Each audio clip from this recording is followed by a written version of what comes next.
Today's headline is Langdon's sad fall. A rich man's son passes the night in a Central Station cell, stole a young lady's ring. The passing of forged checks was his specialty. The subheadline says, Many victims through the state. Ex-Representative William H. Hazlitt swears out a warrant for the arrest of the young man in whose pocket Miss Hazlitt's diamond ring was found. Numerous banks gave him money on checks to which his father's name was forged. It says, the meteoric career of a youth, who while his family is one of wealth and good social standing, departed from the narrow path and raised money by methods not usually adopted by other than the members of the crooked fraternity, was brought to a decisive and unpleasant close yesterday afternoon by Detective Donahue at 10th and Chestnut Streets, when James H. Langdon, the minor son of Samuel P. Langdon, president of the United Collieries Company, who resides at 3400 Powelton Avenue, was placed under arrest and locked up in a cell at the Central Station. Although young Langdon is wanted on several charges, the specific one which was written opposite his name when he was slated preparatory to passing the night behind bars was that of larceny. The warrant was sworn out by William H. Hazlitt, an ex-member of the legislature and a prominent figure in 20th Ward politics. In his affidavit, Mr. Hazlitt alleges that young Langdon descended to the petty offense of larceny, and to make the matter worse, the article stolen was a ring, the property of the pretty 17-year-old daughter of the politician, from whom Langdon had secured it under the plea that he would return it in a few minutes. As the ring was a valuable marquise, set with 20 diamonds and embellished with a ruby of goodly value, Langdon failed to return it in the time specified. Forgery is specialty. Bogus and forged checks were Langdon's specialties, however. Although but 19 years of age, he has had an extensive experience in passing fraudulent paper on banks, and as he boastingly said last night, never had any trouble in getting money on the check he presented. His appearance would help him in this, as his boyish face and slight undersized figure would not be calculated to alarm a cashier already impressed by a judicious use of his father's name. Then again, the checks, while always for fair-sized amounts, were not of proportions to suggest anything amiss. In April 1892, Langdon was arrested the first time for forgery. His field had been the interior of Pennsylvania, and he left mementos of his visit scattered liberally throughout the towns that he honored with his presence.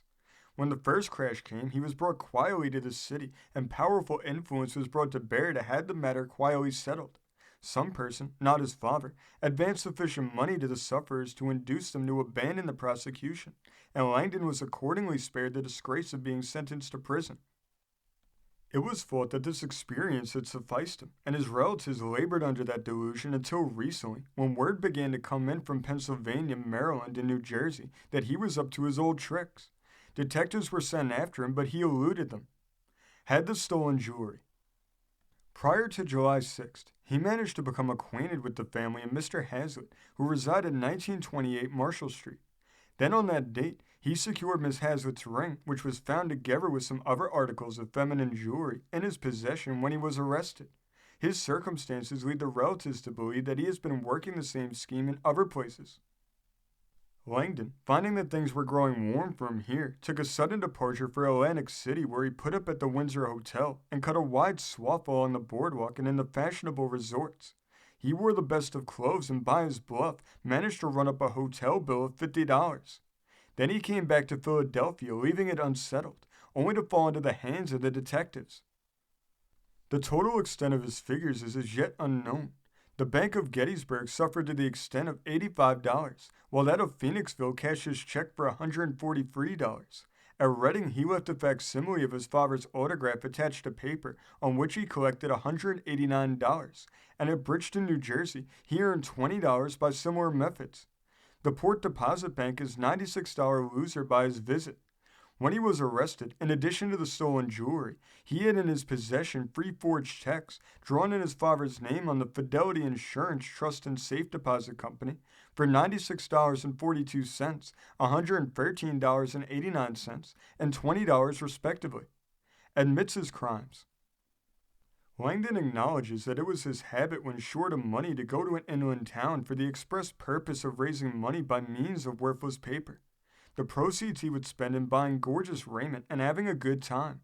He will be given a hearing at the Central Police Court this morning.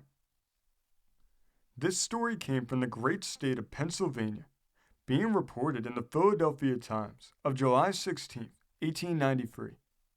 Thank you for joining us today. If you want to continue to uncover all of America's lost and forgotten history, then remember before you leave to hit the subscribe button, hit the notification bell, and remember to like and comment below. And we will see you next time on Americana Archives.